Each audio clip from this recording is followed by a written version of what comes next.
Hello everybody, this is Steve Grizzetti, co-founder of MoviePix.com and author of the MoviePix.com Guide to Vegas Movie Studio Platinum, as well as the MoviePix.com Guide to DVD Architect. And here we are in part 4 of our 8-part basic training with Vegas Movie Studio Platinum.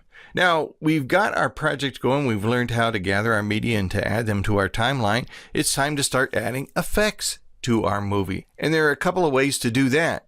Number one, you can go over here to the FX panel, and that's the video effects panels in the upper left of the program, sharing along with this tabbed workspace a number of other assets. And here we could grab any one of these effects and drag them down onto our event. We can also go to the event itself and click on the effects button right here in the upper right hand corner, and that will open our plugin chooser. It's exactly the same list of effects as you'll see in little thumbnails here in the upper left of the program. So it depends on which way you find it more intuitive. You can either drag them down here from this panel or browse through the plugin chooser. Now you can also apply an effect to an entire track. So in other words, if I use this effects button to open up the plugin chooser and I were to choose, for instance, black and white and apply that effect, you notice that it affects every single video clip that happens to be on this video track. And it appears right here on the track header. That can be toggled open or closed. It appears right on the track header as an effect. So let's remove that effect by clicking on the effects button,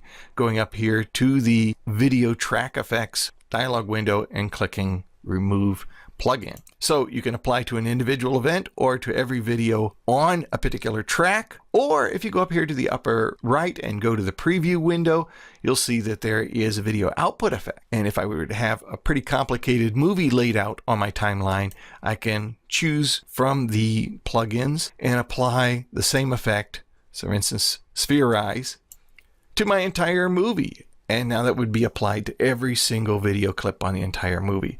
And now let's remove that effect by going to the dialog window and clicking remove plugin there.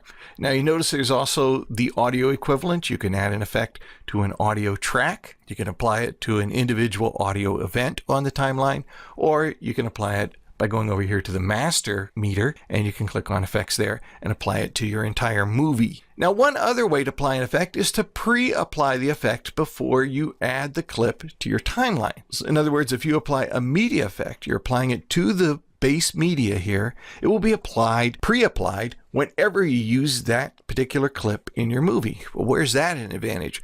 Well, one place is if you've got a shaky video, like I've got one here. It's called Shaky Video. And if I right click and I select the option to add media effects, I can apply the video stabilizer to it. Now that will be pre-applied. In other words, it will be pre-stabilized, and the shakiness will be removed from that clip no matter when I use it, where I use it in this particular video project. You can see there are a number of things. I could correct color, for instance. I could apply an auto look, which is color grading, to give my clip a particular tone. And I can pre-apply that, and then every time I use that clip in my movie, it's pre-applied. Let's try the video stabilizer here, because this is an effect. If you try to apply it to an event or to a track, it's not going to allow you. You can only pre-apply it as a media effect. So let's select it here from the plugin chooser. And again, we're applying this to this clip that's here in the project media panel. Now this particular effect, if I open it up, you see really doesn't have any settings. It's entirely automatic. So we'll click stabilize. It's going to analyze that media clip, and it's going to pre-apply the stabilization keyframes to it. So in other words, there's a lot of shake in this clip. As a matter of fact, let's look at it. I'm going to drag it to the timeline, put it down here. We'll move the playhead over it.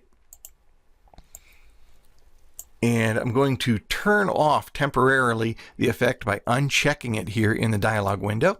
Let's look at this driving clip here before we apply our shake stabilizer. You can see it's pretty shaky. And now let's turn back on that media effect. So we've pre-applied the shake stabilizer to it, or the video stabilizer to it. And now look at this clip on the timeline. And you see a lot of the shake has been removed from it. Now that has been, as I say, applied to the media clip. So no matter how many times I use this clip or wherever I use it, that effect has been pre-applied to it. So a number of ways to apply your effect. And we'll look at how to apply an effect and how to customize an effect in our next session here. But just know that in Vegas Movie Studio, there's a number of ways to apply an effect to an individual event, to a video or an audio track, to a media effect while it's still in Project Media, or to your movie overall. We talk more about this and how to make this work to your advantage in the MoviePix.com Guide to Vegas Movie Studio Platinum, and I hope you'll join me here for part 5.